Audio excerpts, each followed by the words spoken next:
नमस्कार. आज आपण घरगुती पद्धतीने हॉटेलपेक्षा सुद्धा एकदम टेस्टी अशी वाटाणा पनीरची भाजी कशी बनवायची याची रेसिपी बघणार आहोत. तर त्यासाठी बघा सगळ्यात अगोदर मी इथं काही हिरव्या मिरच्या आणि लसूण घेतलेले. याला आपल्याला सगळ्यात अगोदर वाटून घ्यायचं आहे. तुम्ही तिखटचं प्रमाण ना तुमच्या आवडीप्रमाणे कमी किंवा जास्त करू शकता. आता इथं मी 200 ग्रॅम पनीर घेतले ना अशा पद्धतीने याचे कट करून घेतलेले पीस. जास्त मोठे नाही किंवा जास्त छोटे नाही अशा पद्धतीने तुम्ही तुमच्या आवडीप्रमाणेचे पीस कट करून घेऊ शकता.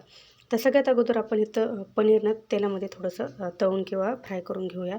तर मी इथं कढईमध्ये तेल गरम करायला ठेवलं आणि त्याच्यामध्ये अशा पद्धतीने पनीरचे तुकडे मी टाकून घेतलेले आहेत. आता ही नॉनस्टिक कढई नाही आहे, ॲल्युमिनियमची कढई असल्यामुळे थोडंसं पनीर अशा पद्धतीने खाली चिकटतं. तर अशा पद्धतीने आपल्याला हे तळून घ्यायचं आहे. व्यवस्थित तेल तापू द्यायचं, मग चिकटणार नाही. मी तेल व्यवस्थित न तापल्यामुळे इथं अशा पद्धतीने पनीर खाली चिकटलेले आहे. त्यामुळे तेल अगोदर व्यवस्थित तापू द्यायचं म्हणजे पनीर अजिबात खाली चिकटत नाही. तर हे पनीर व्यवस्थित फ्राय झाल्यानंतर काढून घ्यायचं आहे. हे पनीर काढल्यानंतर दुसरंसुद्धा पनीर मी इथं तळून घेतलेलं आहे. मी थोडं करून इथं पनीर हे तळून घेतलेलं आहे. आता पनीर काढून घेतल्यानंतर मी इथे 2 मोठ्या आकाराचे टोमॅटो अशा पद्धतीने बारीक कट करून घेतलेले आहेत आणि मोठ्या आकाराचे होते अशा पद्धतीने कट करून घेतले आहेत. तर हे टोमॅटो आपल्याला हे तेलामध्ये टाकून घ्यायचे आहेत आणि लगेच टोमॅटोबरोबरच आपण जे हिरवी मिरची आणि लसूण वाटून घेतलेले आहे ना ते सुद्धा टाकून घ्यायचे आहे आणि हे व्यवस्थित आपल्याला इथं तेलामध्ये परतून घ्यायचे आहे. आता एकदम सोपी पद्धत आहे. अजिबात आपल्याला काही महागाच्या वस्तू किंवा काही वापरायची गरज लागत नाही. तरीसुद्धा भाजी एवढी चविष्ट होती ना, खरंच तुम्ही एकदा पूर्ण रेसिपी बघा आणि अशा पद्धतीने करून बघा. तुम्हाला एवढं आवडेल ना, तुम्ही सगळ्या पद्धती विसरताल आणि असंच बनवताल. खूपच टेस्टी होते.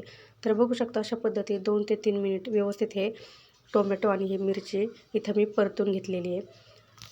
आता थोडंसं 2 ते 3 मिनिटानंतर लगेच आपल्या याच्यामध्ये मसाले टाकून घ्यायचे. तर मी 1 ते 1.5 चमचा असा पनीर मसाला घेतलेला आहे. थोडीशी हळद घेतलेली आहे. 1 ते 1.5 चमचा धना पावडर आणि चवीनुसार मीठ घेतलेलं आहे.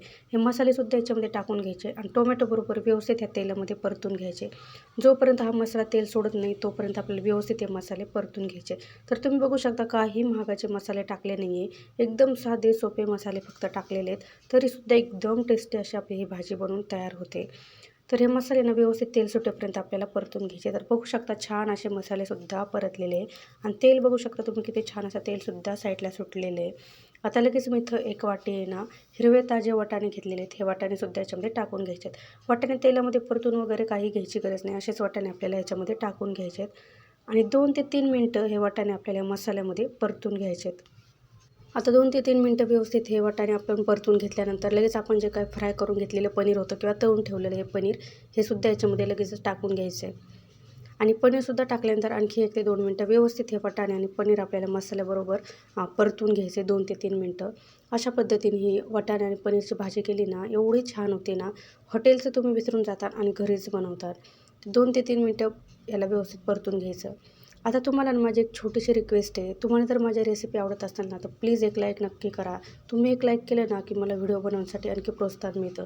त्यामुळं प्लीज एक लाईक नक्कीच करा. कुठल्याही क्षणी थोडी तरी रेसिपी आवडत असेल ना, तर प्लीज एक लाईक नक्कीच करा. तर बघू शकता व्यवस्थित परतल्यानंतर लगेच आपल्याला याच्यामध्ये ना गरम पाणी टाकून घ्यायचं आहे. पाणी अजिबात थंड टाकायचं नाही आहे. गरम पाणी टाकायचं तरच आपली भाजीची टेस्ट अशी टिकून राहते आणि भाजीला तरी छान येते. त्यामुळे हमेशा आपल्याला गरमच पाणी इथं वापरायचं आहे. तर तुम्हाला जेवढा रस्सा पाहिजे त्या हिशोबाने तुम्ही इथं पाणी टाकू शकता. तुम्हाला जर कोरडं करायचं असेल तर एकदम थोडंसं पाणी इथं टाकून घ्यायचं आहे. आता मी एकदम नॉर्मली भाजी करणार आहे. जास्त पातळ नाही किंवा जास्तही अशी कोरडी नाही अशा पद्धतीने. त्यामुळे मी एवढं पाणी इथं टाकून घेतलेलं आहे. आता याच्यावरती झाकण ठेवून 3 ते 4 मिनटं मीडियम गॅसवरती आपल्याला ही भाजी व्यवस्थित अशी शिजवून घ्यायची. म्हणजे वाटाणेसुद्धा व्यवस्थित असे शिजतात. तर बघू शकता व्यवस्थित असे 3 ते 4 मिनिट झालेले आणि वाटाणेसुद्धा एकदम मस्त मऊसूर असे शिजलेले आहे आणि भाजी तुम्ही बघू शकता किती मस्त दिसू राहिलेली. अगदी हॉटेलपेक्षा सुद्धा भारी आणि चवीला तेवढी अप्रतिम लागते ना, तुम्ही एकदा नक्कीच करून बघा. आता आपल्याला वरून याच्यामध्ये शेवटी ना बारीक कट करून घेतलेली कोथिंबीर टाकून घ्यायची आणि परत एकदा व्यवस्थित असं याला मिक्स करून घ्यायचं आहे. तर छान अशी आपली ही भाजी घरीच बनवून तयार झालेली आहे. ही भाजी भाताबरोबर, चपातीबरोबर किंवा भाकरीबरोबर कशाबरोबरही खाऊ शकता. एकदम चविष्ट अशी लागते. अगदी बघता क्षणी तोंडाला पाणी एवढी छान आपली ही वाटाणे आणि पनीरची भाजी बनवून तयार झालेली आहे.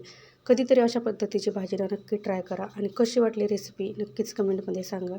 रेसिपी कुठल्याही क्षणी थोडी जरी आवडली असेल तर प्लीज एक लाईक नक्कीच करा आणि चॅनलवरती नवीन असाल ना तर चॅनललासुद्धा सबस्क्राईब करायला विसरू नका. आणि ही व्हिडिओ किंवा हा रेसिपी जास्तीत जास्त तुमच्या मित्रमैत्रीमध्ये किंवा नातेवाईकांमध्ये सुद्धा शेअर करा. नक्की अशा साध्या सोप्या पद्धतीने बनवून बघा. आणि रेसिपी आवडली असेल तर प्लीज लाईक करायला अजिबात विसरू नका. रेसिपी बघितल्याबद्दल धन्यवाद.